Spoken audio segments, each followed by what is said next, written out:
Hey, yo, yo, yo, yo. We back, people. If you saw my stream earlier, what you saw, if we put it into context, was stress, right? You saw stress happen right in the middle of the dag blasted stream, right? Right in the middle of the stream.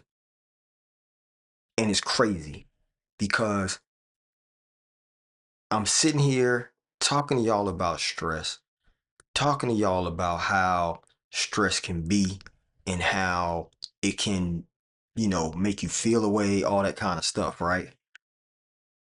And then a stressful situation happens, right? And it wasn't stressful because it was something, um, hard or something overwhelming. But in that moment, it was, right? It was for me. Why was it for me? Because that noise was just so loud in my ears, right? And I'm sitting here trying to tell y'all about stress, trying to tell y'all that, you can make it through, trying to tell y'all that, it can be hard and some of the things that you have to do, you know, to get over the stress, um, and the ways to work it around. That's what I'm sitting here talking to y'all about. And all of a sudden, my power supply or backup battery, if you will, for my whole setup starts squealing, right? It's going ham. It's doing all kinds of noises. And I'm sitting here like, I can't even talk over the thing, right? I can't stop it, right? I couldn't stop it because if I did, it would cut off the stream anyway. So I apologize for having to stop the stream earlier, right? Because we were on a roll. We were on a roll. And now this makes me say, well, where the heck were we? What point was I at? You know what I'm saying?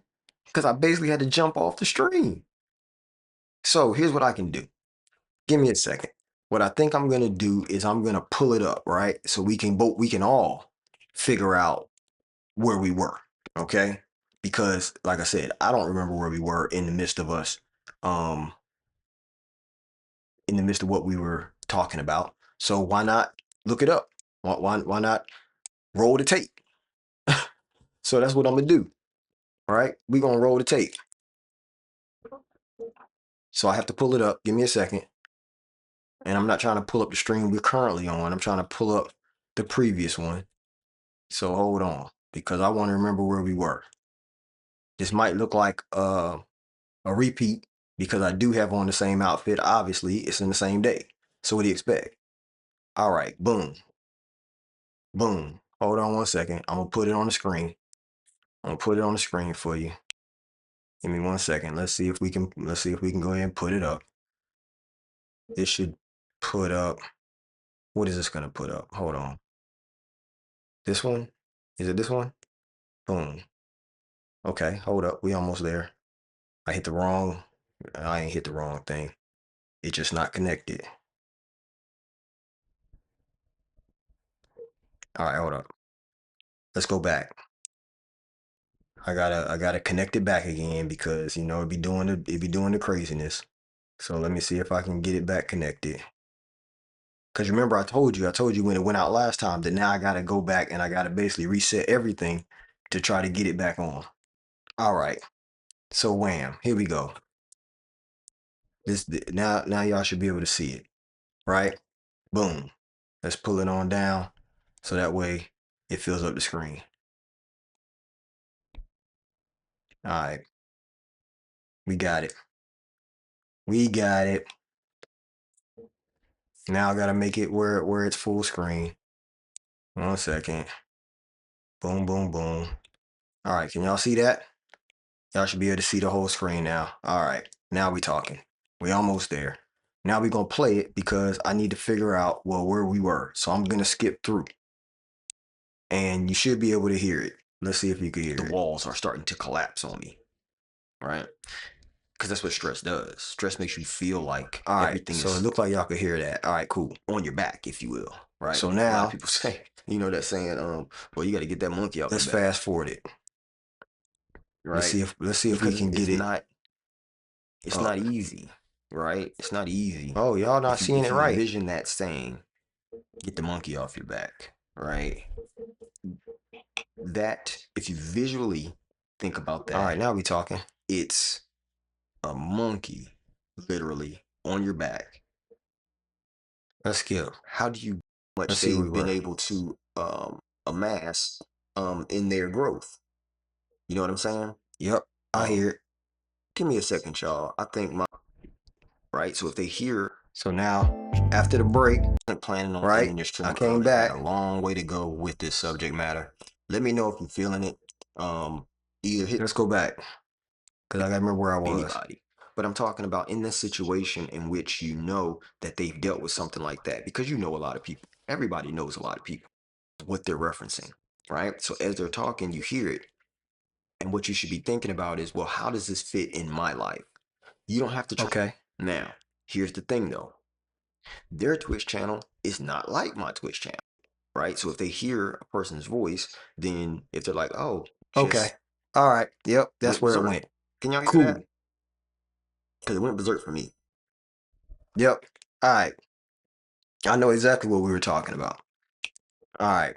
So basically, where we were in this conversation was we were talking through the fact of if I'm talking to someone else and I have stress going on in my life, and the other person has been through the thing that I'm having stress with, right? Like they've already been through it.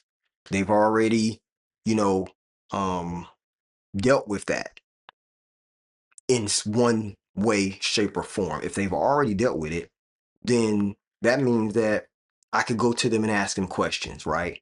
I can use them as a mentor, if you will. But the thing I was trying to get across is that that doesn't mean that they know your specific stress, right? They've dealt with something like it. So if they're able to provide certain keys or certain ways of thinking that can help you to get through it, take those out of what they say. Because if somebody says, hey, I know exactly what you should do this, that, or the third, that may have worked for their situation, right? But that doesn't necessarily mean that it's going to work for yours. The thought processes behind it, though, can work for yours.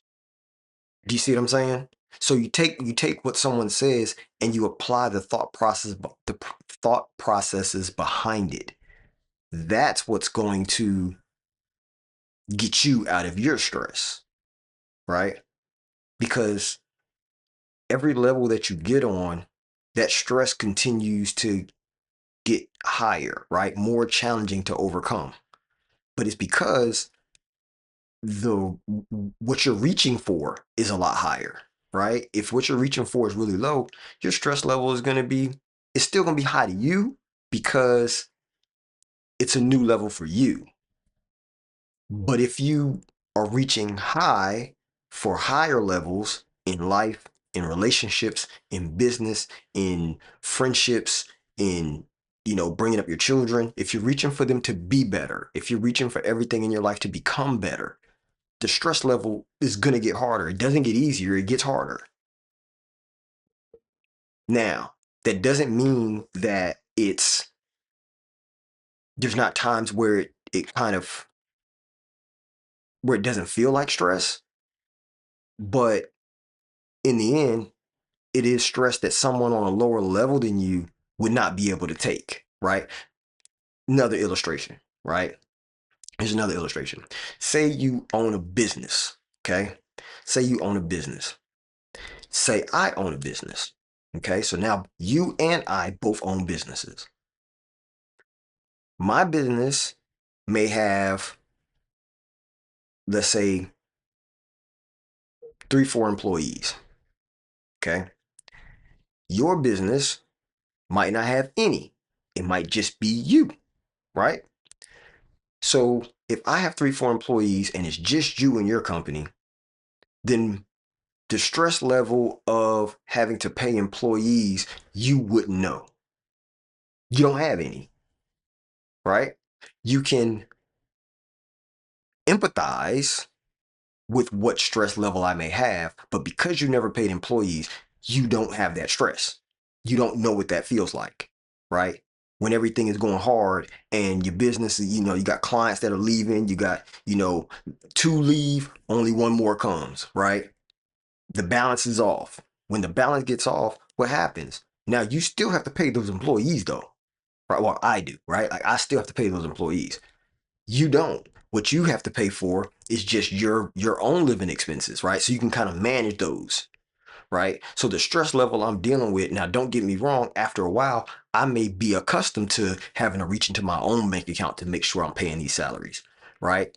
It is what it is. But the first time you end up getting an employee and then you can't pay them and you have to realize that you got to reach into your own bank account to be able to pay them out, not from the business account, but from your own personal account to be able to make sure that you pay their paycheck.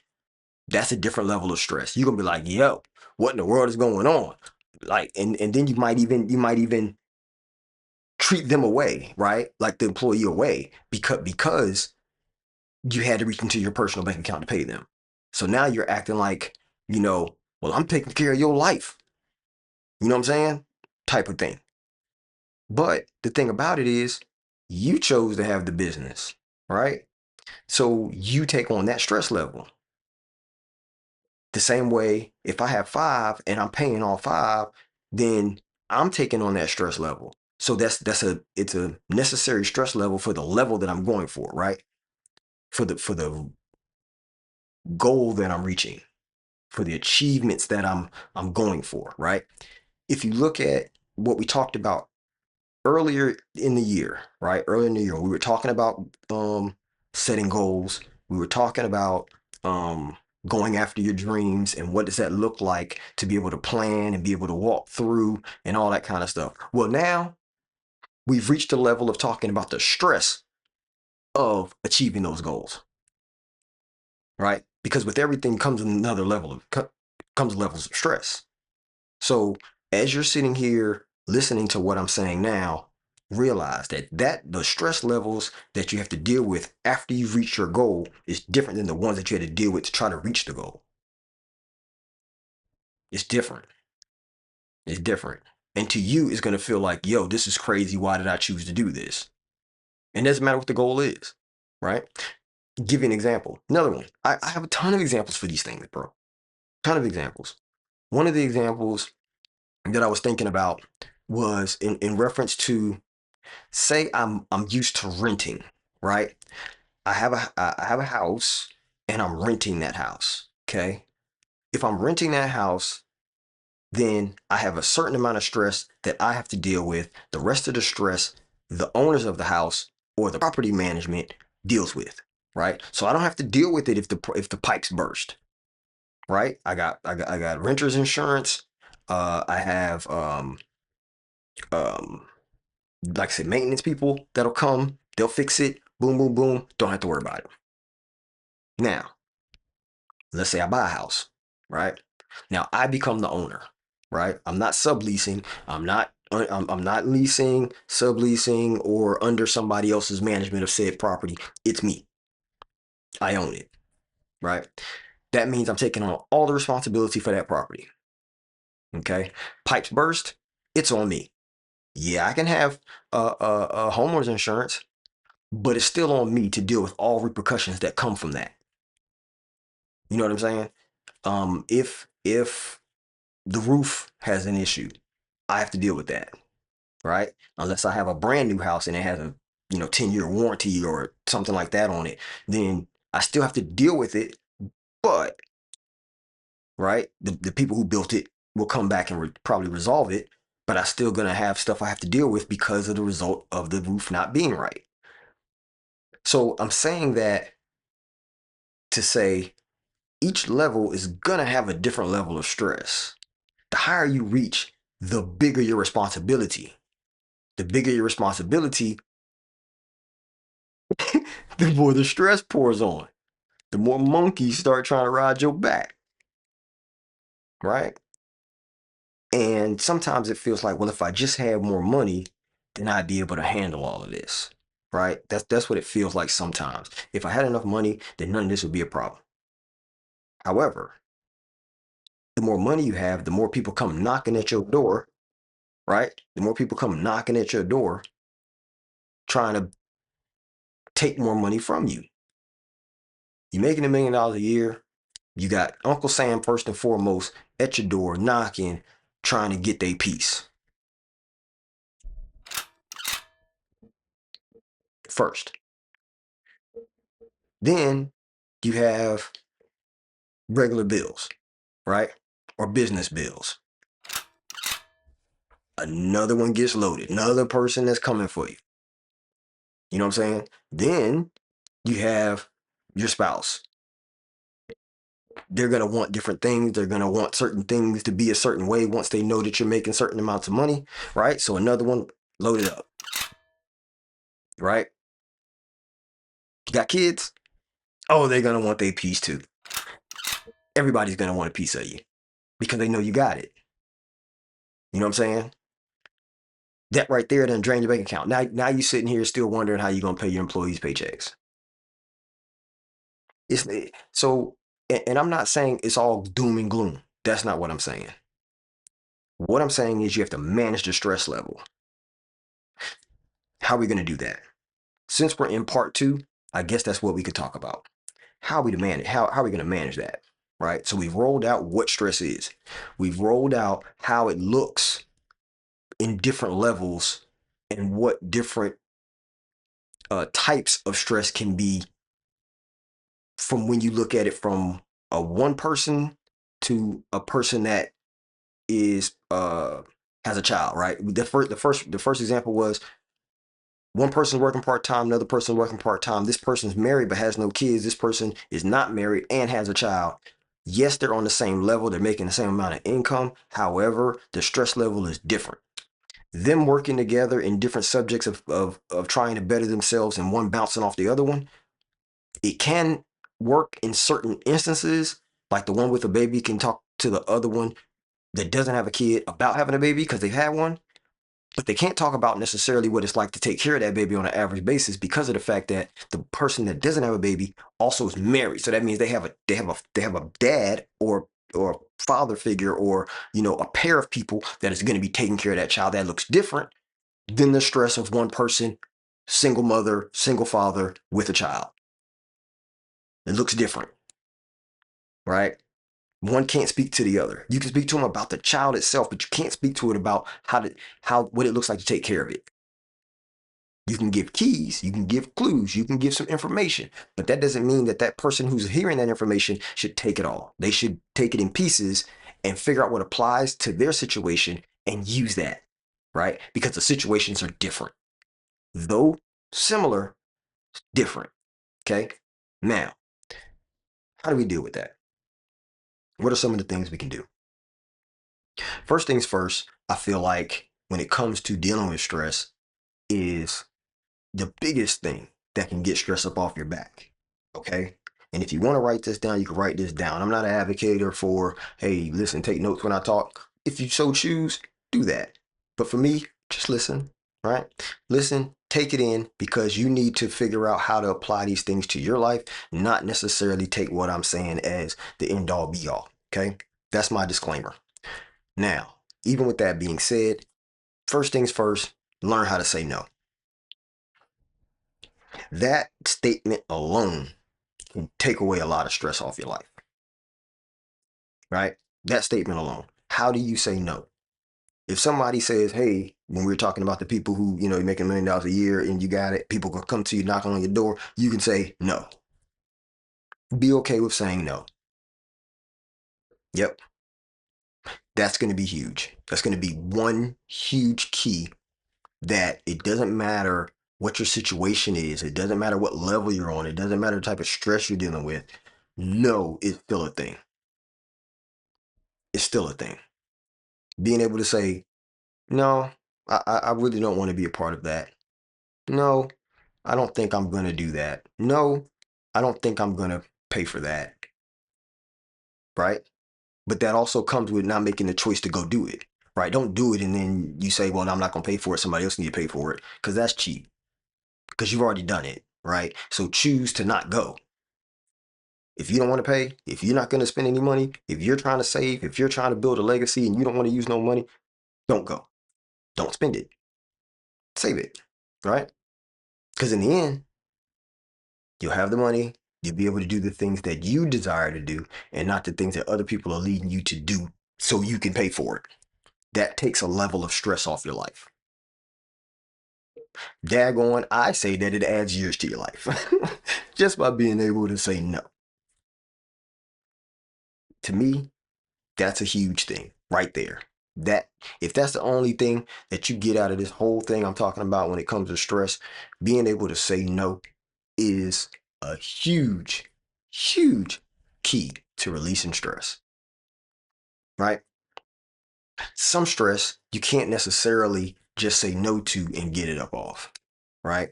Because if you have employees and they need a paycheck, it's coming up on Friday, you know you got to pay them, and you just say no, that's not going to work, right? For that situation, it doesn't work. For that situation, you got to pay the piper. You got to pay the employees because you hired them, right? And you need them to run the business. You needed them to be able to make the money. So they require to be paid, right? But how can you still lower the stress? You can lower the stress by planning in advance, right? Planning in advance. How are you going to handle this situation if it comes down to it that you don't have necessarily enough and you don't want to pull into your own bank account? Then that means that in the good times, you have to plan for success, right? You have to be able to already have built you up a little stash for that specific case. And that's the only thing that stash is for, right? It's for employees' paychecks. That's the way that you deal with that.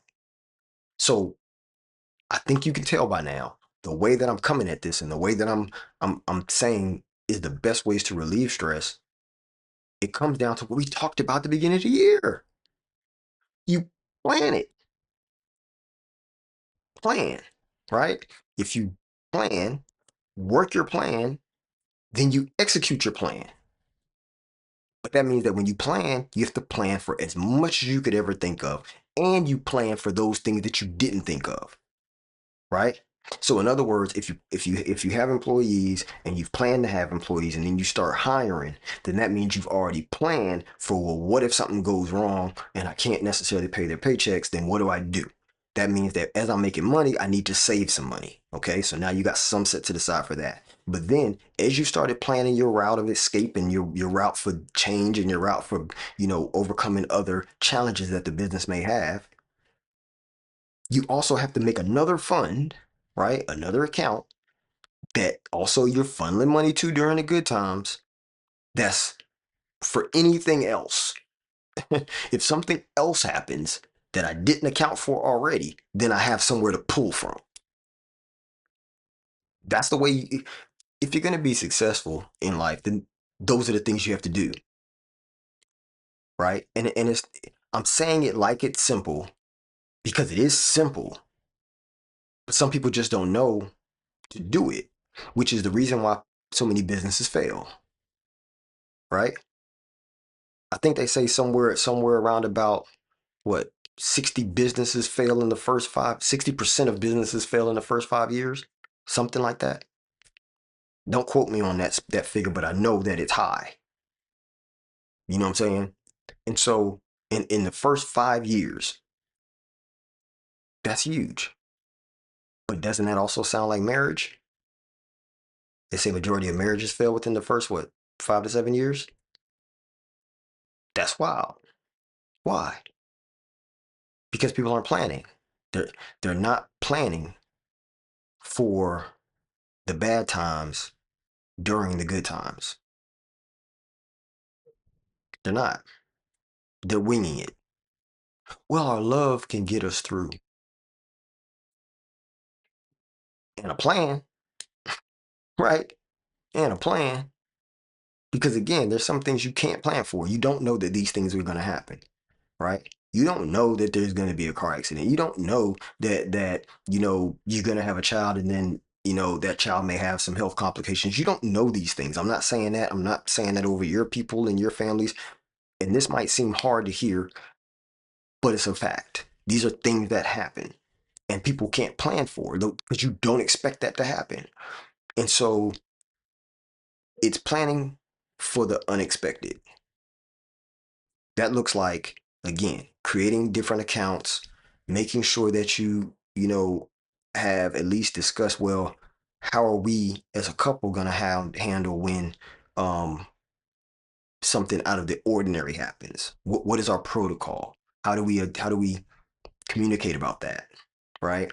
These are all things that you have to do, and you have to do the same thing in business. You have to do the same thing in your personal life. Okay? So in your personal life, it's really no different. It's just the fact that you have to do it alone, right?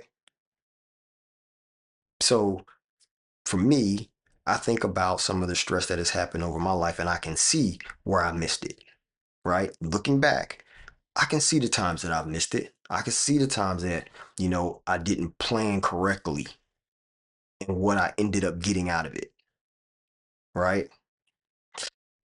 Oh boy, if I could tell you some of the details. But this ain't the platform. This ain't the time. But the truth still remains that there's been a lot of times, that I didn't plan appropriately, but there were times that I did plan, and I was able to get out of certain stressful situations basically unfazed, untouched, probably better off than I was before I even went into the situation.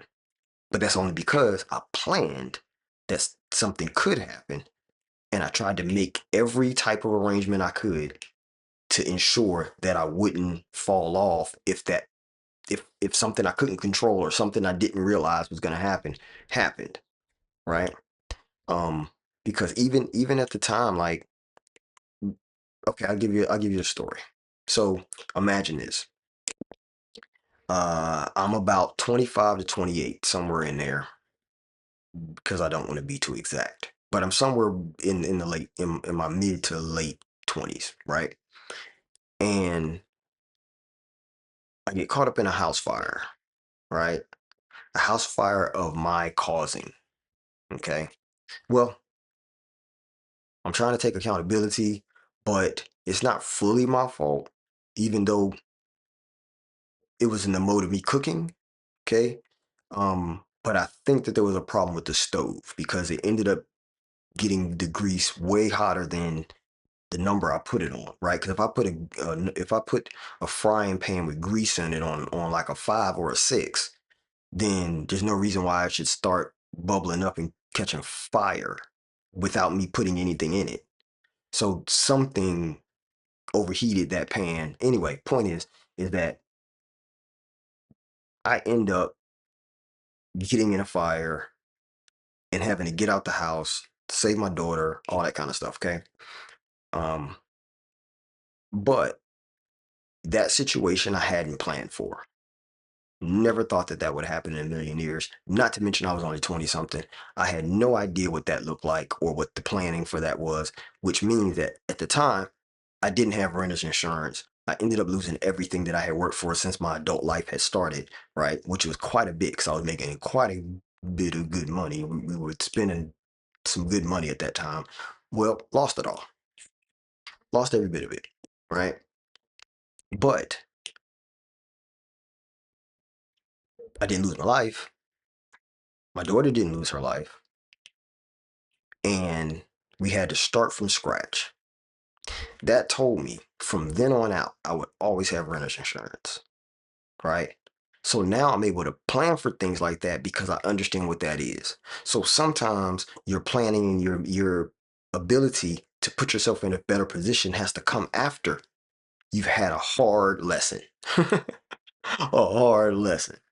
Now, I'm not saying that all lessons have to be hard because sometimes you can see it from somebody else, you can hear it from somebody else, and you're like, oh, okay, yeah, that's okay, yeah, I'm gonna put that into my repertoire of things that I'm gonna do, right? That I'm gonna make sure that I don't have that happen to me.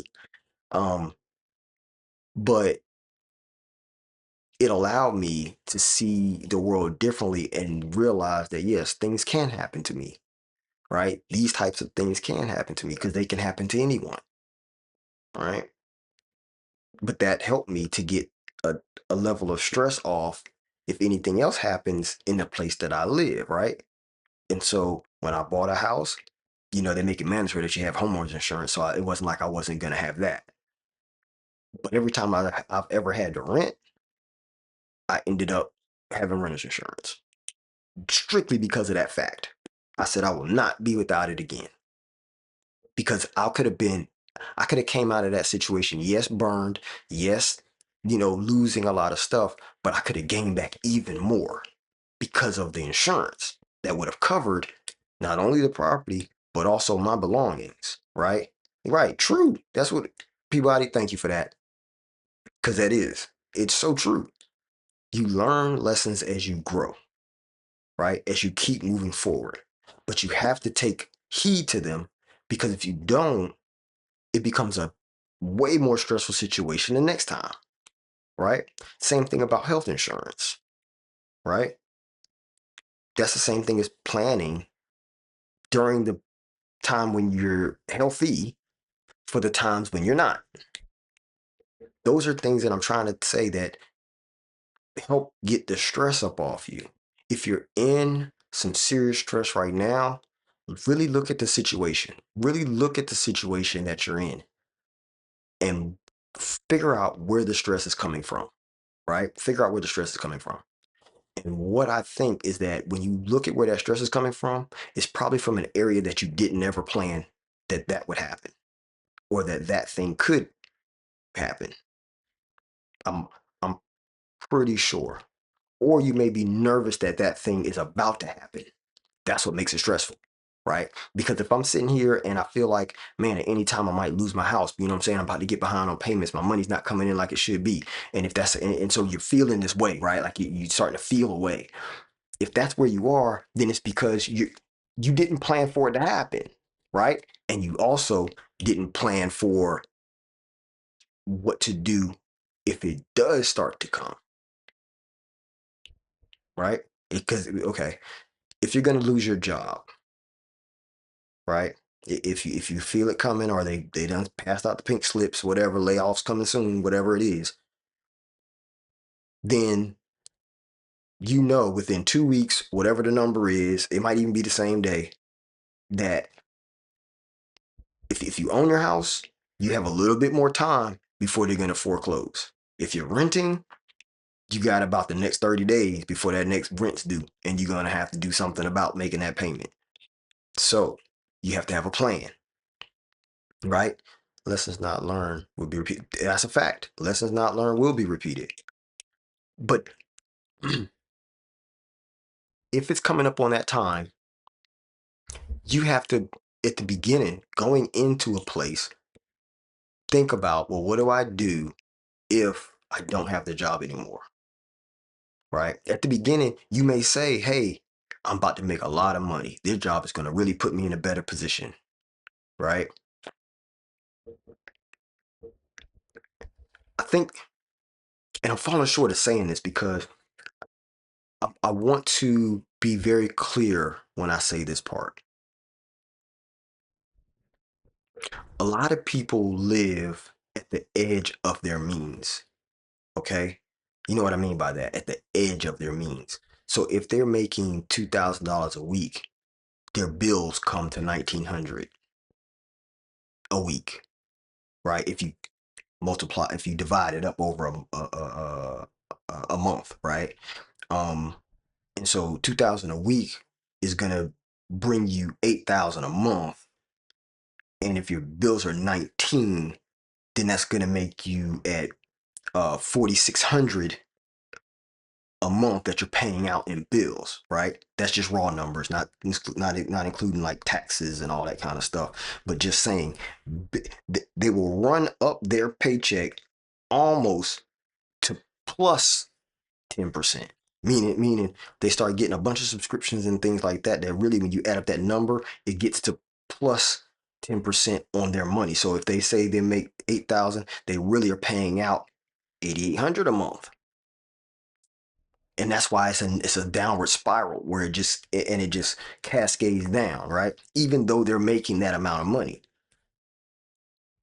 But the key is to live under your means, right? So if your means says I'm making $8,000 a month, then really in your mind, you should believe that no, I'm not. I'm not making $8,000 a month. I'm making $7,200 a month, right? Because that's 10% of that income being stored somewhere else. That's not income to me. That's savings. That's money that I'm stashing aside. So that way, if problems do come, I got somewhere to reach from, right? This is called living underneath your means. Then another 10% of that income, right, should be what you use for your own personal things. So like 10% meaning another $800. This is what I have every month to be able to, if I want some new shoes, if I want a new outfit or whatever, like, I got $800 a month that I'm going to be able to spend. Okay. That I don't have to think about. I know I have the 800 I can pull from. I can buy whatever I want within the 800 without even have to think or consider my budget, right? That's free money. Okay. 5%. The other 5% should be what you're using to be able to help others, right? Take 5% and be able to help people, right? If somebody else says, hey, I don't have any gas, can you spare $1? Well, I can just fill your whole tank up because you got $400 that you can do that over a month. So every week you can fill up people's tanks just to bless them, buy them a cup of coffee, take them out to eat lunch or something like that, right? You're helping better other people's lives. It'll make you feel better. It'll give you less stress. You know what I'm saying? It helps you to just feel better in yourself, right? You could switch that up. You could switch that up, and you can actually do 10% that you're kind of giving away, and 5% that you're because you're already saving 10% off the top. First thing you're doing, taking 10% off the top. That's I'm saving it. It ain't getting spent whatsoever. All right. The other 10% you can use as helping others, and you can take 5% and make that what you spend. And you don't have to consult your budget if that's how you want to do it. It depends on how you want to do it, but 15% of that is going to either get given or spent in your personal spending habits. Your bills should not be more than 30% of your income, right? So if we add this up, what do we have? Currently, we have 10%, another 10%, 5%, that's 25%, right? Your bill should be no more than 30%. So 30 plus what I say, 25, that's 55%, right? Yeah, that math adds up to 55%.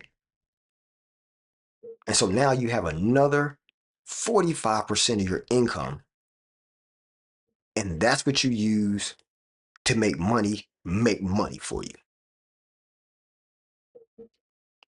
right? Meaning you take the other 45% and that's what you use to try to invest in things.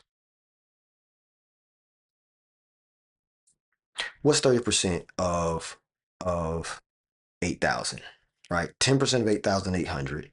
So multiply that times 3, and then you got 2,400. Your bills where you stay, especially if you're single, should be no more than $2,400. If you're single, right? If you're married, okay, it needs to be higher because you need a bigger place. You need, if you got 2 kids, 1 kid, whatever, that goes from a 1 bedroom to maybe a 3 bedroom. Or if you work from home, you may have to get a 2 bedroom off the rip. So you need a 3 bedroom now. So then that may go up. So yes, your bills may go up to say 3,000, right? That's 33% of your income, which is what they do anyway if you're gonna buy a house, right? So think about that, right? But that leaves you with around about 70%. I mean, not 70, excuse me. That leaves you with about 40% of your income free and clear to be able to invest in other things. If you want to start a business, you could use that 40%. If you want to find some stocks and stuff that you're going to invest in, that can be a part of that 40%. You've already put money aside. You already helping people. You already paying your bills, right? But that's not what people do. People make $8,000 a month and then want to go get a condo that then cost them, $4,500 a month for a 1 bedroom condo, and it's just them. That's not business savvy. What that's doing is wasting money. And if you lose that job, that's hard to keep, right? Because the average person can't just out the blue make $8,000 just off the cuff. If they lose their job and make $8,000 a month, and you end up, having to figure it out for a month or two, where you getting 16,000 in 2 months? The average person can't do that. They just can't. They can't find it. You couldn't find it if they wanted to. You know what I'm saying? Because there's people out there who don't make $16,000 in a year, and you're talking about making that in 2 months. Now, I'm not saying that people can't do it. I'm not saying it's not possible. I'm not saying that's far fetched for people to make. But I'm saying that that's not a reasonable amount that you can just kind of come up on to be able to pay your next month's bills as a single, right? If you're married, it's a little bit different because you have two people working on the problem, two accesses to money. If one person loses a job, the other person probably still has theirs, right? So there's still some sort of income coming in. So I'm saying if you live within your means, some of these things that are stress for you now won't be stress because you're taking the money part off the table, right? So now we've dealt with two different issues. One is we've planned in advance for health issues. We planned in advance for issues that's going on with property and stuff by getting insurances and things of that nature, right? We planned in advance now for job loss and how you take care of your bills, where your bills should be set up. And then we've planned in advance on how to say no. Okay. We're just recapping here, right? That's the recap. So we've hit those three pieces. If now we hit those three pieces and we have that understanding, then just those things alone will allow you to feel different in your life. Because a lot of people, that's the majority of their stress. A lot of times it's financial. And it's financial because they're getting hit for something that they didn't plan for. They didn't put something aside for. They didn't understand what to do with their money when they had it and they spent it because it felt good. Does that make sense? All right, hold on 1 second, Joe. Hold on 1 second. I'll be right back. Hold on 1 second.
All right, people. Sorry about that.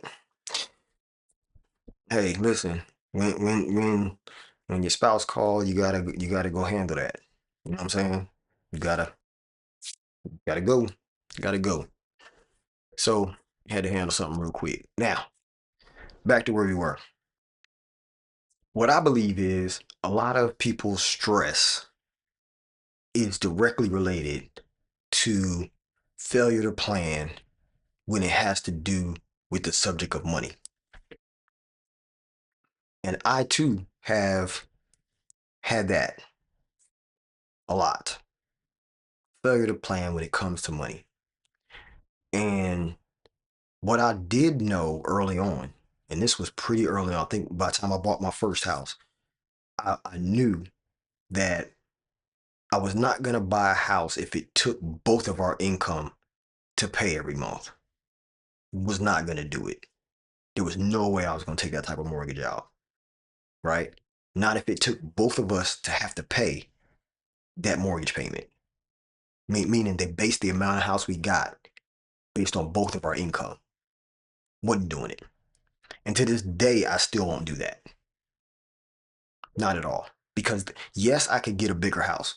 Yes, I can get a lot more house, actually. But what happens if either one of us loses our job, right?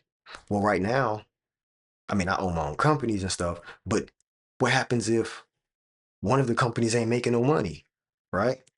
What happens if hers is not making no money? You know what I'm saying? What happens at that point is we end up losing the property. That's out of control. When we can base it on one person's income and then the other person's income is gravy. Does that make sense? Like the other person's income would be gravy. I mean, chat, are you, I don't know if people really get this concept because everybody wants to seem like they have money and they want to live on a level that's hard to sustain, right? It's hard to sustain unless you have that money guaranteed. I think that there's a lot of people who have, well, I said it before. A lot of people living outside of their means. And I'm not saying that you can't afford it now. If anything happens, that's when the rubber meets the road, right? Your car breaks down, right? How do you get to work? Your car now broke down. Now you gotta, if you can't get the car fixed, or you're trying to get the car fixed, you gotta pay to get the car fixed. Now you gotta take Ubers while you're still paying for the car to get fixed, but you're still paying for this mortgage. You see what I'm saying? If you had your mortgage based on one person's income, right? And then your car breaks down, well, you have a whole nother income that can make that car come back up and pay for the Ubers because one person's income is taking care of their regular bills, right? Taking care of the regular bills of the family.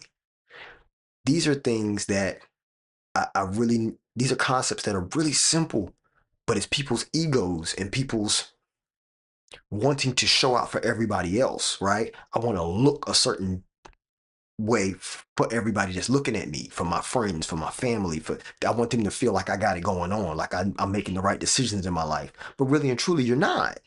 You're making decisions that are putting you in a compromising position if anything happens. If anybody pulls that little Jenga slide up underneath that foundation, right? Because it's not a solid foundation. Hold on one second. That's the way to buy a house. Make the most, but we bought a house based on my wife's. Yes, that part. So if I lose my job, we can still pay the mortgage. If she loses her job, I can easily pay for the mortgage. That's it. That's it. All right. For that one, I'm gonna tell you what. You get all the celebration. You get all the celebration, and you get a couple shots with that. I'm all for that because that's the way you do it. If you're not doing it that way, bro, you putting yourself in, you're setting yourself up is what you're doing, right? Like you're really setting yourself up. and it's gonna come in so smooth too. Like I'm not trying to speak this over you, but if you don't do it that way, it is you're setting yourself up. You're setting yourself up. That's the reason that you know exactly what Peabody said. If you do it based on the person with the lowest income and you buy a house based on that, then the person that's making more, y'all just gonna be able to live really plush. That's the reason why, and I'm not advocating for this, okay? So feel me when I say this, but it gives you a different context. That's why you see some people who have these little rundown looking houses, but they have nice cars. They're always wearing the nicest clothes. They got the best, cleanest looking shoes. They got every shoe that ever come out, right? Because the property in which they stay is not draining all of their money, right?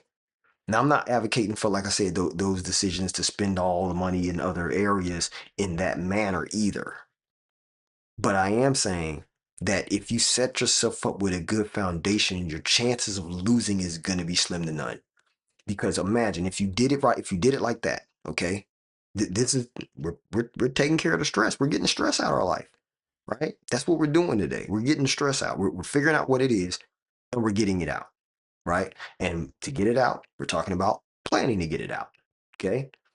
To do that, imagine if we bought that house based on the lowest income in our household. Now we have a house that may only be like, let's say the house you end up finding, you could either find like a foreclosure or you can find a tax leaned house, or you can find a lower value new house. Okay. Like when they're first building a neighborhood, a lot of times they let the first houses go off pretty low until they figure out what the market rate is, and then they end up jacking it up from there. So if you're one of the first people to move into a neighborhood, you can get it for pretty cheap too, because they're still going to be building the neighborhood, right? And that's when the comps start happening, right? The comparables of the neighborhood, the comparables. Excuse me. So think about it like that. If you were to get the house based on the lowest person's income, let's say the lowest person, not when I say lowest person, the person who makes the least amount of money, and that could be the man, that could be the woman. So it's not gender specific, right? This is just talking about what level of income you're going to buy the house on. So if you buy the house based on the person with the lowest amount of income, then now that house, you potentially, if you plan it right, you can pay that house off early, a lot earlier, probably within 7 years. Why? Because now I can make double payments on that house, right? Because the person with the most income can put can pay the same payment that the person with the lower income is paying. So if the person with the lower income, let's say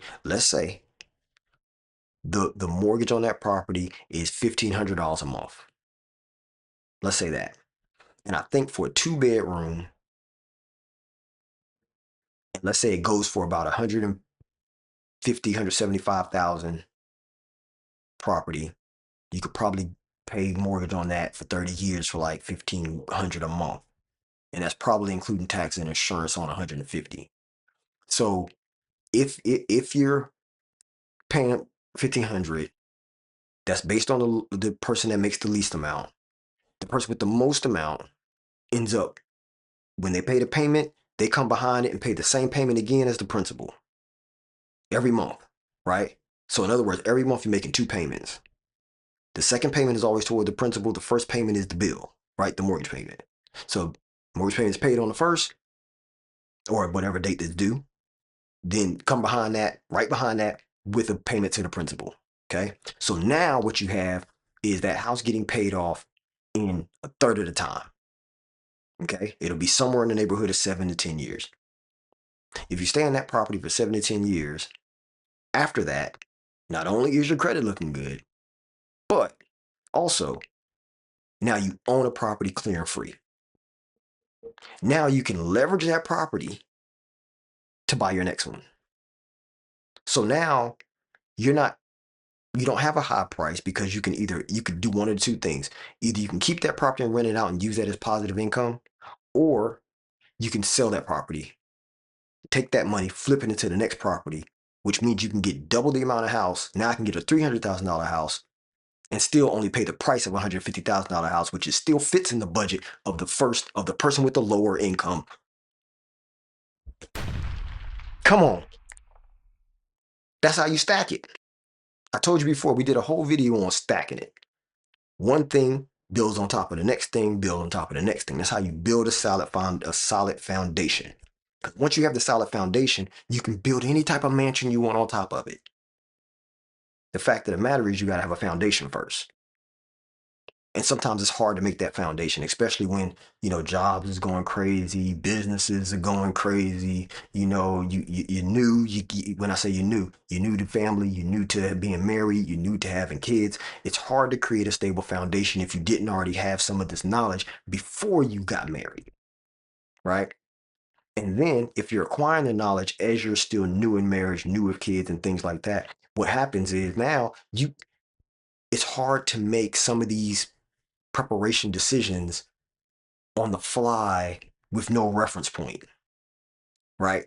No reference point, and you're trying to figure out how can I strategically get up out of this situation. I don't know what to do. Like I'm figuring that what if I do this? What if I do that? You're trying to figure it out, and you got some good ideas. But the problem is that you're making decisions under duress because you're in the situation and the stress is weighing on you. The monkey's on your back. You owe people. You got things happening. You still got to pay out things, right? But now that we've had this conversation, and now that you've heard these things that I've said, it makes you think, okay, I think I can see the light. I think I can see a way that I can, okay, if I do this and then maybe do that, I might be able to get some leeway. I might get the monkey up here. I might get this one off. Right now, I got the one on the left side still, but I might be able to get that off. You know what I'm saying? Anxiety causes poor decision making. Always, yeah, exactly, exactly. But I mean, I don't even call it anxiety though. What I'm calling it, chat, is the stress level, because the stress level produces anxiety, right? Like anxiety is a byproduct of the level of stress you're going through. And I could be wrong, but that's just kind of how my brain kind of sees it. Like, because I wouldn't have anxiety if I wasn't stressed. Because what is there to be anxious about? Unless I'm anxious about trying to reach a goal, which that still is a level of stress that I'm putting on myself to achieve that goal, right? Like, so I'm still working something that's causing stress. So for me, I feel like it's the stress that's causing people to have anxiety. And that could be life stress. That can be, if you're a person of color, if you're, a Mexican and you got ICE, you're hearing stories about ICE and stuff. That's a level of societal stress that's causing a lot of people to have anxiety. Um, but the same thing if you're a Black American, right?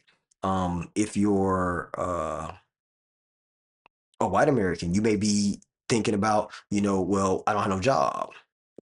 You know what I'm saying? Like, or my money's not as much as it used to be. It's still stress. It's still stress that's weighing on you and making you not be able to make an adequate decision because you can't think the problem fully through. You know? So yeah, true. Yeah, stress leads to anxiety. It over time.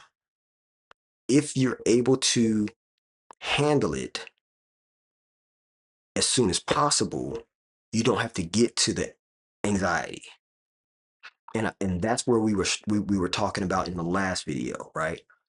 It's about trying to handle it as it comes, meaning don't put it off. So if something that is causing you to feel stressed in a situation, you need to sit for a second, figure out what is the thing that's causing me this stress, right?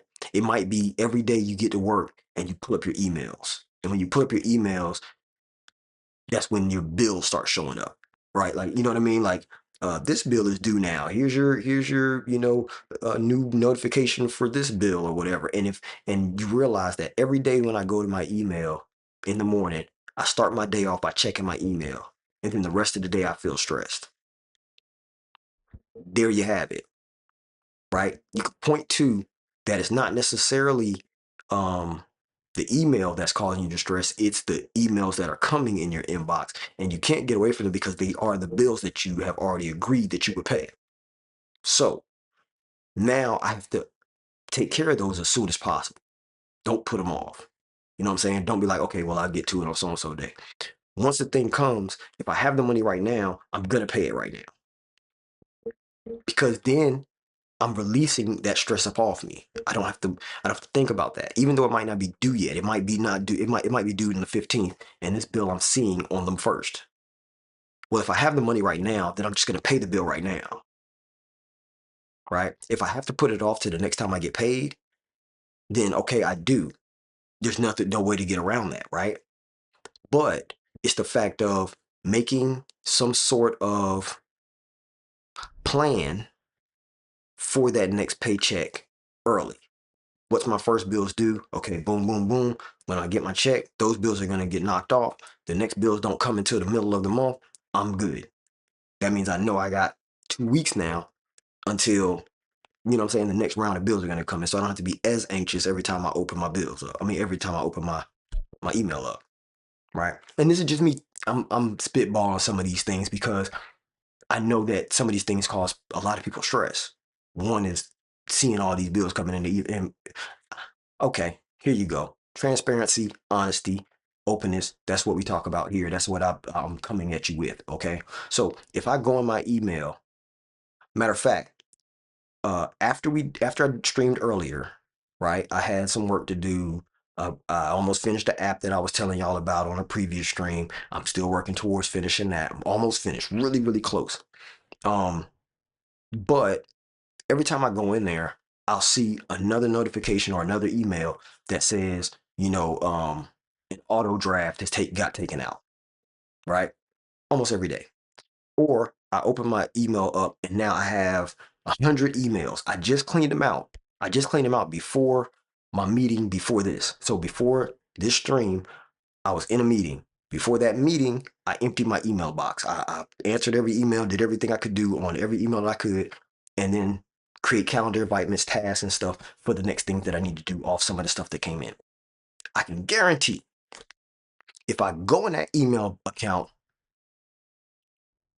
8 o'clock in the morning, 9 o'clock in the morning, I'm gonna have well over 100 more emails in there. That's stress. Do you feel? You start feeling anxious. Like, why do I have all these emails? It doesn't matter how much I unsubscribe. It doesn't matter how much I delete. It doesn't matter how much I ban and throw the junk and tell it spam. Doesn't matter. There's still gonna be another 100 in my inbox every morning, and it feels overwhelming. So the stress has been coming for so long that yes, I feel anxious when I check email. So there was a time that I just stopped checking email. I knew my bills. I put them in my reminder app, my to-do list, right? And I didn't even look at the emails. I didn't care where they came because I had reminders already set up. I had my calendar already set up for when stuff was due, and so I didn't have to look at the emails. I had let my email get to about 14,000 emails because I didn't even want to look at it. And then when people would contact me, they'd be like, "Yo, I sent you an email," and I'll be like, "Oh, okay. Hold on a second. Let me pull that up." Right? And I get on the computer on my phone or something, and I would look at the email and read it right then, um, because at least I knew that somebody needed something versus me, you know, having to open the email box. But I took probably I think it probably took me a week, yeah, somewhere around about a week, maybe a little bit more, to go through all 14,000 of those emails. It took me over a week to do that, and it was a lot. It was a lot. And I was deleting and deleting and deleting and unsubscribing and deleting and unsubscribing. You know what I'm saying? Or and some of the stuff I needed to answer, so I had to answer some of them and stuff like that. But it took me a long time. Yep. But I had to realize that that was giving me a level of stress that because it felt like it wouldn't stop, right? It felt like it wouldn't stop. And in myself, I had too much other stress going on in my life for that to be the, you know what I mean? Because it starts to get where that becomes the straw that breaks the camel's back, right? The email box, an email box being the straw that breaks the camel's back. I got all kinds of other stress, and an email box be that? Nah. So I had to figure out what that was. I had to figure out how I was going to fix that, right? And so as I've, like I said, I still get about 100, but now I know I'm not worried about whether they're bills or not. Like, you know what I mean? Because I already have my reminders and stuff set up. So there should be no new bills coming in, right? The box may still send me bills. I may still have them in there, but I could just delete them because they're not going to be no different than the bill I already know is coming, right? Because I set up a plan for it. I planned for the bills. So now I don't have to worry about that part, right? That's one thing off my list. Next, and so then other stuff that's coming in is more like spam stuff or notifications from some of the websites that I built about, people trying to hack it and stuff like that. But I've created a plan for that. All the every website I've created for people, every app that I've created for people, I've put certain levels of security in front of it, right? So that way, even if somebody does try to hack it, the chances of them getting in is slim to none. My system lets me know so and so tried to hack this IP address, tried to hack it. This IP address is banned. This IP address is whatever, right? And so now that I have that set up, I don't have to worry about those emails that are coming in. I know that they're not going to get in because I have way too much security levels that they have to break through to be able to get in. So if they do get in, they deserve to get in. If they get into these sites that I've been building, they deserve to get in because it's way too many levels. It's sometimes it's hard for me to get into the website because I got biometrics plus uh um keywords plus what do you call them, two-factor authentication and all this other kind of stuff. There's so many levels to get into them sites that anybody hacking in them sites. You know what I'm saying? But that's because I planned for it, right? If I Because my servers have been hacked before. You know what I'm saying? Years back when not when I first started the business, but it was probably like 6 years in to my business. People hacked my servers. Yeah. And so from there, again, I took it as a learning lesson and I created an outrageous amount of security. Right? Because I didn't want to deal with that stress because it took me over a month. Was it a month? It might have been a little bit more than a month to be able to rebuild all of those sites that got hacked. Because I had to flush out all of the hack, figure out whether there was any embedded uh um things that can let somebody else in again or whatever. You know what I mean? Like backdoors and stuff. I had to make sure everything was closed and locked down. And so it took me time to do that just for the server itself, right? For the servers that the clients were needing. And then I had to build the sites again. So basically, I ended up refreshing almost every one of my client sites on my dime, on my time, because in essence, it was my fault. I didn't have it wasn't secure enough, right? But now, never had that problem again. I'm not gonna have that problem again. And I'm not saying that anything can happen, but I know that I've planned for it as best that I could, as best that I could, and I created a system that if anything does go down, I got full backups for all of it. That I can just hit another button, erase the whole servers, erase them all, and force everything back up. And it'll be the exact same like it never went down. I planned for it. You see what I'm saying? That's something that I didn't do before. But as I'm growing and understanding this thing of getting the stress off me and being able to feel better within myself and not make decisions based in a feeling of duress, I've started to put things in place to help that uh, to help me get through it. right? Without having to be weighed down by the stress. And it's caused me to be able to think outside of my normal way of thinking in reference to some of these things. And that's basically kind of made me light on my feet in a lot of situations, right? Because I'm not thinking out of duress. I'm thinking from a place of peace, a place of understanding, a place of growth and learning, a place of trying to be the best version of myself. And that's what I'm trying. And even me, even creating this channel, right? This live channel, it is for this purpose, for the purpose of helping others to be the best versions of themselves, helping them be able to get rid of the stress in their life, right? And if they can't get rid of that stress, then they have to be able to manage it better because some stress you can't get rid of, right? If your kids are causing you stress, you can't get rid of the kids, right? If your partner's getting causing you distress, you can't get rid of your partner. A lot of people do. That's not the way you should do it if you're married, right? Because if you're married, you have made a vow, you have chosen to be with this person for the rest of your life. And a lot of times if you got married, then you do that under God.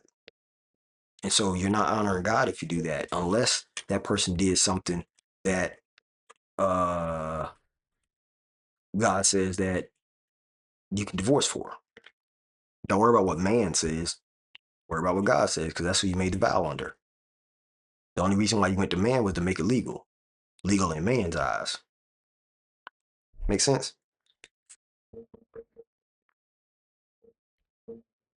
Yeah. Yeah. Hey, I appreciate you even giving me that level of feedback because for a long time I wasn't a planner either. You know what I'm saying? I wasn't a planner. No, I've been I can't say a planner. I would say strategist. I've always been a strategist, but when it comes to actually making the plans, I felt like because I can always think fast on my feet and I can strategize in the blink of an eye, I didn't have to necessarily plan for it. And that's been my downfall for a lot of my life, right? Because I was able to I quit think fast on my feet. But I've gotten to the point in my life that I understand now that that only works but a certain amount of, for a certain amount of time. You can do that for a while. You can just be quick with it, ready, boom, boom, boom at any moment. But if you really want to hit success, it's going to take planning. That's why a lot of people, they say, most people who are successful play the long game. They'll make a change now and they know that that change ain't gonna show any kind of change in whatever they're trying to do for some years down the road. Excuse me. And that's because they realize that for success, you have to create long-term change, not just in the moment, right? It has to be something that can be sustained for the long term. And to make something sustained for the long term means that, and I did a stream about this a little while back, was when you talk about um, celebrate the little wins. That's the one, it's called Celebrating the Wins or something like that. I think that's what the title of it might be. But we talk about celebrating the little wins. And so in that one,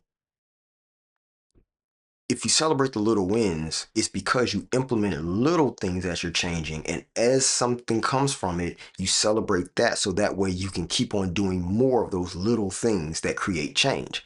Over time, that gets to a big change and it's manageable because you did it little by little, right? So if I want to start streaming, the very first thing I had to do was stream. It didn't matter about what the stream looked like. So as you're looking at my stream, if you go back and look at any one of the streams that I've done in the past, you'll see this back has changed, the lights have changed, right? My cameras have changed, the type of things that I can do on the stream changed, but it wasn't because I started out that way, even though I could have. I have the capability because this is the line of work I'm in, which is video production, audio, stuff like that. I had all of this equipment. It wasn't like I had to go out and buy anything. I've had all this, right? But I didn't want to start it out with all of this. I wanted to start it out with and let it build over time.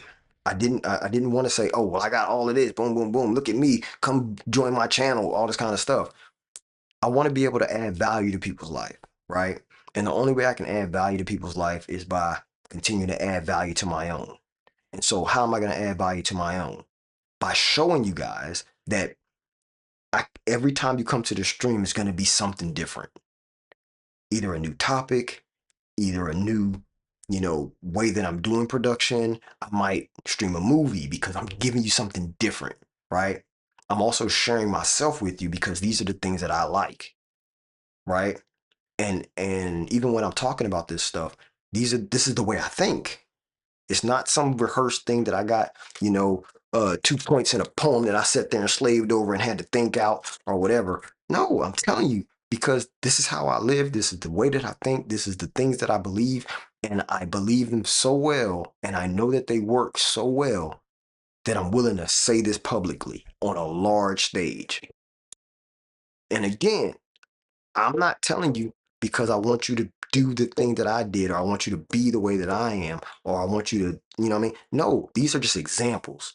These are things that I've went through, or things that I know somebody went through, and ways that they got out of it, or ways that they've bettered themselves the same way it has done for me, right? I'm still a work in progress. I can't tell you more than where I'm at. You know what I'm saying? Because I'm working on where I'm at. And so I can help pull people along from where I've been. And I can say, hey, here's how you can think about that a little different. It doesn't have to be that way. There is another way to think about it. I can't necessarily tell you what to do, but I can tell you this is another way to think about it, bro. You don't have to do it that way. You can, think about it this way. So hopefully the things that I've said today, the things that we're talking about, help even one person out there to be a better version of themselves tomorrow, right? Even tonight, right? Because tonight you can plan for tomorrow's success. Tonight, when you get off this stream, you can go right in your bathroom, right? Go sit on the toilet because I know you're gonna poop before you get into bed. I know you are. Everybody does. I'm gonna do it too. So when you go in there, right, like get your iPad, get your phone, whatever, go on your notes and plan. What does my day tomorrow look like? You may realize that it might not be good when you wake up to actually open your emails first thing in the morning. You might want to wait an hour. You might want to go take your shower, in the morning, get dressed, and not think about any of that, right? I'll worry about that when I get to my desk because I can't do nothing about it until I get to my desk. So what am I going to do about it if I see it when I'm in the bed? Is it going to make me jump up any faster? Is it going to make me get dressed any faster? Right now, it's different if you have clients and appointments first thing in the morning. Okay, cool. But that still doesn't mean that you can't plan to have some time when you first wake up where you're not thinking about that. You're thinking about how can, what kind of day do I want to have? Right? What do I want this day to end like? What do I want to achieve today? Right? But you're thinking about that. You're planning it the night before. The morning when you wake up, you're thinking about how your attitude toward that day. Does that make sense? It's the structure of what you want to do at night. In the morning, you're planning that attitude you're going to have. When you wake up, hey, I'm going to make sure that I show love to everybody. I'm going to make sure that I'm shaking hands, smiling, being a presentable person. I'm not going to let the day wear on me. I'm going to be a person that's going to be, creating my day, not reacting to my day. And if you can do that, planning at night for the structure, in the morning, you talk to yourself about the way that you're going to attack this day, how I'm going to feel, what it's going to look like when I walk through it, and you're envisioning your day based on the plans you made last night, you're going to be golden. Every day you're going to have a new win. And I invite you to celebrate that win. I invite you to be excited about that win. Because the more you get excited about it, the more you celebrate it, the more you're gonna create, the more you're gonna want to create your more moments to celebrate. You're gonna be looking for moments that you can celebrate because it's gonna feel good. Your body's gonna be happy that you did something about it, right? Same way if you talk about weight, the same way if you talk about, um relationships, it's the little wins. Find ways to win that are very small, things that can keep going, things that you can keep up with. Some people might not be able to sustain, every week going out with their spouse, spending $200 to go out. Not everybody can sustain that. We just talked about the budget. That's not feasible for most people. What may be more feasible is that every weekend you buy her some flowers. That might be more feasible because now you're talking about between $5 to $25, right? That might be a little more sustainable at first. Again, it's a growth process, remember? Because I told you this stream started off with nothing. I didn't have this little bug right here. I didn't have my name and stuff up here. Not when I first started. I didn't have the goal that I'm on right now, followers. I didn't have that there. All I had was me and a camera, and I started off first stream. Let's talk. What are we talking about? You know what I'm saying? But over the last 4 weeks, I've been streaming for a little bit over a month and a half now. No, almost a month and a half, and it's grown. I have almost I have 29 followers right now. The goal right now is 30. Once we hit 30, then we're going for the next goal. Next goal is 50. You know what I'm saying? But for right now, goal is 30. We only have one more to get, and we'll reach our goal. And I was so happy that we could almost celebrate that goal tonight. But the night's not over. It's 9:55. But I'm gonna end this stream because I know that some of y'all are gonna have to go to bed. You got work tomorrow. It is a Monday night.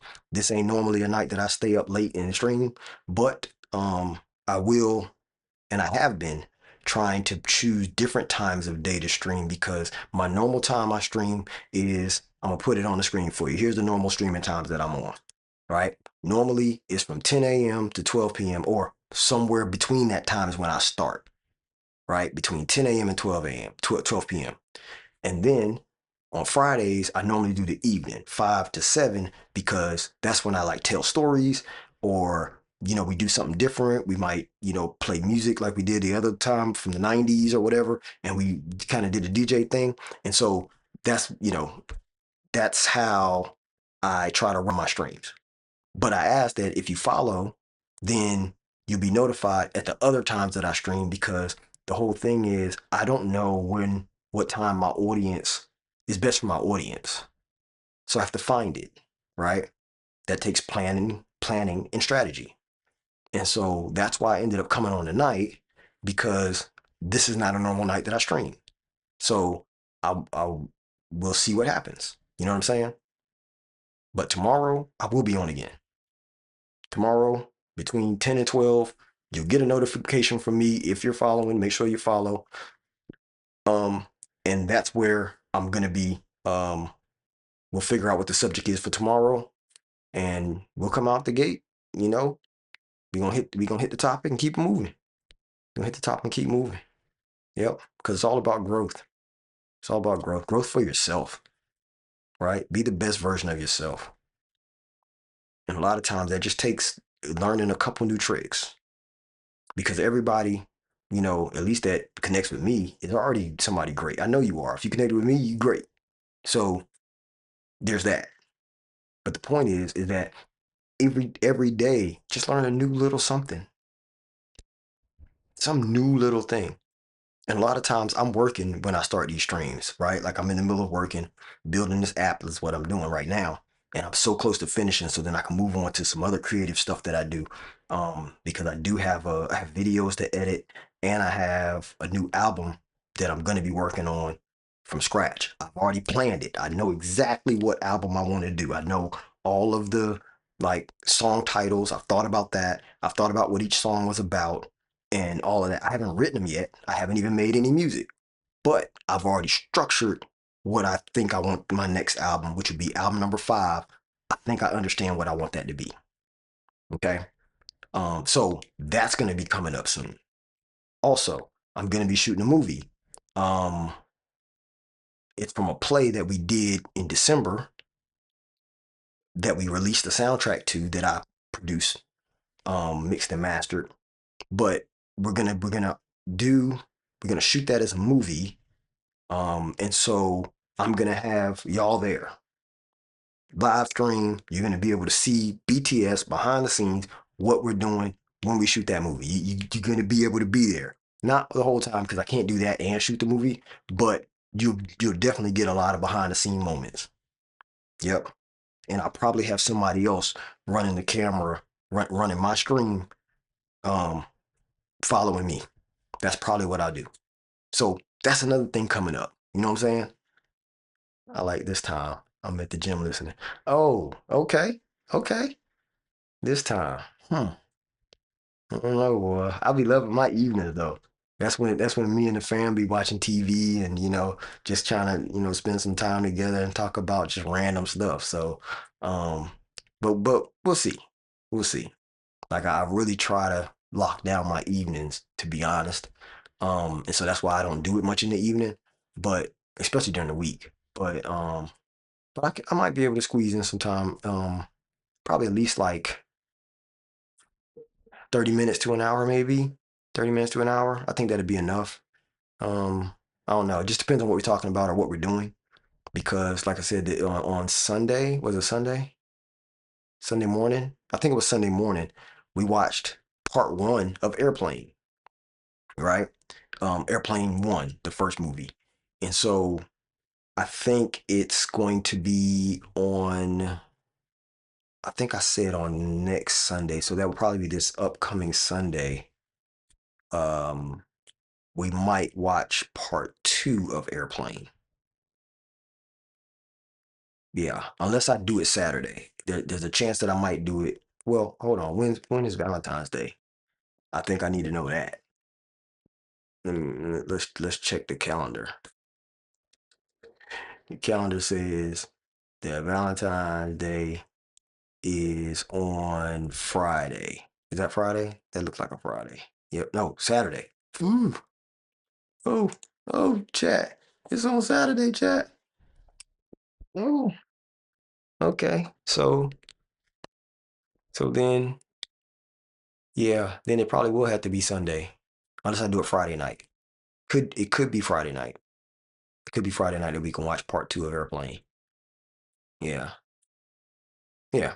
But anyway, so again, I hope this helped tonight. I hope y'all can, learn and grow something, grow from this. I definitely will myself because when I'm talking about this stuff, it doesn't just, I don't do it just to say, oh, hey, here's what you should do. I'm also talking to myself, right? Because I have to hear it over and over again, right? And I suggest that you listen to it over and over again because you'll get some things out of it that you didn't get the first time. At least listen to it twice. That's kind of how I feel. And it's not to get more streams on Twitch. It don't really matter. It ain't like they're gonna give me any more because you watched it the second time. A lot of things is based on the live, right? For me to gain any growth on my channel, it's all usually on Twitch from live. So um but it's about the nuggets. It's about the things that we've talked about on this stream and the previous one today because they all go together, right? You can also head over to the YouTube, right? If you go over to my YouTube channel, it's the same thing, the Real Rich Bees, and you'll be able to see some of the content that we've already done, right? There is some on here, but on Twitch it only holds for 7 days. For now, until I'm an affiliate. Once I can make affiliate, because I am on the road to affiliate, once I can get the right stats, once I get the affiliate, then it'll hold my content for 14 days. But right now it only holds for 7 days. But on YouTube, I already have some of the content that has already fallen off on YouTube. So you can watch those and kind of catch up with the mindset that we've been talking about in some of the areas that we've already covered. Because I do reference everything that I've talked about as I'm talking, because everything stacks on itself, right? That's how you make a great foundation for your own self, for your family, and for your business. because those are the three areas that I'm always talking about, right? Family, business, and self, because those things matter the most. Business for your money, family for the relationships that the connectedness, and yourself, because you should always look after yourself as if no one else will ever do it. Okay. So be kind to yourself. Make sure that you are always trying to be the best version that you can. Remember, it's okay to say no, and make sure you start planning for success each and every day. All right. So with that being said, make sure that you tell a friend to tell a friend, follow your man, Rich Bees, the real Rich Bees. And I'll see you again on the next one. This is Rich Bees. Rich Bees out.